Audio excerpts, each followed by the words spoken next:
नमस्कार दोस्तों, आप समस्त श्रोतागण का आपके YouTube चैनल जीवन अमृत पर हार्दिक अभिनंदन है। आज की वीडियो में मैं आपको बताने वाली हूँ हरतालिका तीज के बारे में। हरतालिका तीज की तिथि क्या है, शुभ मुहूर्त क्या है, उसकी कथा क्या है और कौन से नियमों का पालन करना चाहिए, उसका धार्मिक महत्व क्या है, ये समस्त जानकारी आपको एक ही वीडियो में मिलेगी। तो चलिए बिना देर किए आज की वीडियो का आरंभ करते हैं। हिंदी परंपराओं के अनुसार हरतालिका तीज को आप अपनी इच्छाओं की पूर्ति और वैवाहिक जीवन में सुख और समृद्धि के लिए अति पवित्र माना जाता है। महिलाएं इसमें व्रत रखती हैं और वह व्रत निर्जला व्रत होता है। कई महिलाएं ऐसे भी हैं जो कि बिना निर्जला व्रत के यानी कि फल फार करके और उस पर भी व्रत करती हैं।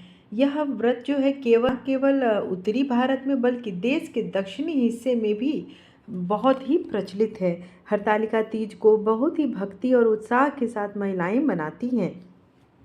इसमें लड़कियां और महिलाएं दोनों शामिल होती हैं। लड़कियां जो कुंवारी हैं या अच्छे पति के लिए भी वो व्रत रख सकती हैं और ये लोग जो है संध्या में देवी गौरी की पूजा करते हैं और भगवान भोलेनाथ और माता पार्वती का आशीर्वाद प्राप्त करते हैं।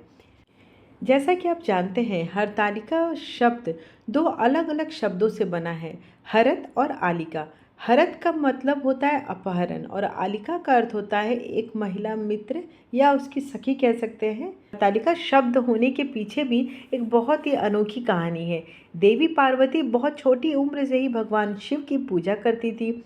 भगवान विष्णु देवी पार्वती के दृढ़ संकल्प को देखकर अति प्रभावित हुए। उन्होंने नारद मुनि को पार्वती के पिता से विवाह का प्रस्ताव देने के लिए भेजा। हालांकि देवी पार्वती के मन में केवल भगवान शिव ही थे। उसने अपने सहेली से मदद मांगी। इससे ऐसे में क्या हुआ, जो माता गौरी हैं उनकी जो महिला सखी थी, महिला मित्र थी, उन्होंने उनका अपहरण किया और उनको एक जंगल में छिपा दिया, जहाँ पर रहकर माता पार्वती भगवान शिव की आराधना कर सकी और ध्यान लगा सकी और भगवान भोलेनाथ को प्रसन्न कर लिया। जिसके बाद भगवान शिव ने माता पार्वती से प्रभावित होकर उन्हें अपनी पत्नी के रूप में स्वीकार कर लिया। इस साल हरतालिका तीज जो है भाद्रपद माह के शुक्ल पक्ष की तृतीया तिथि 6 सितंबर 2024 को प्रातः 6:01 से 8:32 तक रहेगी। कुल मिलाकर 2 घंटे 31 मिनट का पूजा का शुभ मुहूर्त पड़ा हुआ है। ऐसे में आइए अब जानते हैं कि हरतालिका तीज व्रत का जब पूजा करते हैं उनमें किन बातों का ध्यान रखना चाहिए। हरतालिका तीज पर लड़कियां और या महिलाएं जो भी हैं वो 24 घंटे का व्रत रखती हैं। ऐसा देखा गया है कि व्रत रखने वाले श्रद्धालु इस पूरे त्यौहार के दौरान पानी या अनाज का सेवन बिल्कुल नहीं करते। महिलाएं भाद्रपद के शुक्ल पक्ष की तृतीया तिथि को भोर में अपना व्रत को शुरू करती है और चतुर्थी की भोर में इसे समाप्त करती है। व्रत शुरू होते ही महिलाओं को एक व्रत लेना होता है जिसे जीवन भर निभाना होता है। व्रत के प्रति सचेत रहना चाहिए और लिए गए व्रत का पालन करना चाहिए। व्रत के दौरान 16 श्रृंगार एक महत्वपूर्ण तत्व माना जाता है। सिंदूर, मंगलसूत्र, बिंदी, बिछुआ, चूड़ियाँ आदि विवाहित महिलाओं के लिए अति आवश्यक है। महिलाएं अपने लिए नए सौंदर्य प्रसाधन खरीदती हैं और साथ ही देवी पार्वती को भी अर्पित करती हैं। वे अपने पति और परिवार के अन्य सदस्यों की लंबी उम्र के लिए माता से प्रार्थना करती हैं। महिलाएं आमतौर पर लाल और हरे रंग के कपड़े पहनती हैं। काले और नीले रंग के कपड़े पहनने से हमें बचना चाहिए।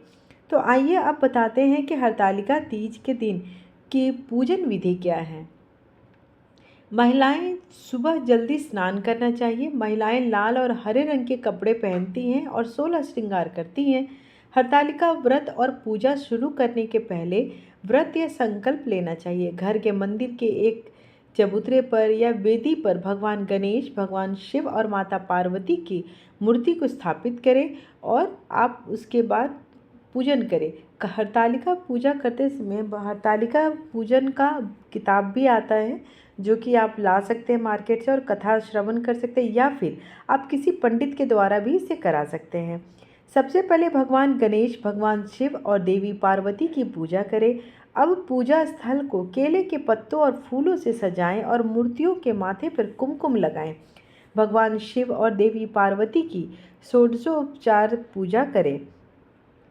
देवी पार्वती के लिए अंग पूजा शुरू करें। हरतालिका व्रत का पाठ करें। व्रत की कथा पूरी होने के बाद माता पार्वती को सुहाग का सामान अर्पित करें। व्रत रखने वाले को रात्रि जागरण करना चाहिए। व्रती भक्त पूरी रात भजन कीर्तन करना चाहिए।